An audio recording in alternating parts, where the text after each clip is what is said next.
umuntu aragusanga mu rugo rwawe mu burenganzira bwawe akakurindagiza ukemera warangiza uwakurindagije wibwira ko ari we ikibazo ni wowe wemera kurindagira.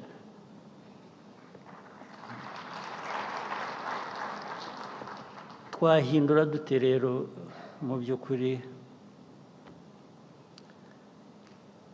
imico yacu, ingendo yacu, ingiro yacu, byose ko tubizi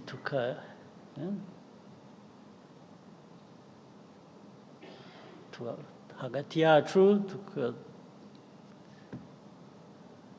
hari ibibazo byinshi ku isi, ibyo ntabwo tubifitiye ubushobozi kubikemura, ariko dufite ubushobozi bwo gukemura ibyacu, turabufite rwose. Impamvu tutabikemura noneho tugasigara twizibukira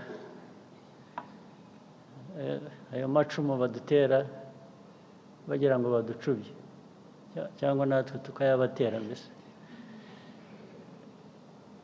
kuko nicyo gisigaye.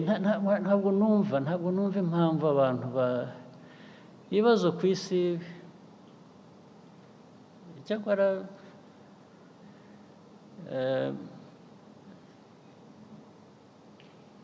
Imana abantu bakunze kuvuga ni iki, abandi bajyaho bakayikoresha kuyobya uburari no kuyobya abantu. Imana yizi kuringaniza. Iyo usigaye ureba ibibazo tumazemo imyaka n'iki baradusobanura abantu ntibatwumve, wajya kubona ukabona n'aba bandi batatwumva nabo ibyo bibazo byabagezeho. Urebye ku isi hose, isi ifite ibibazo,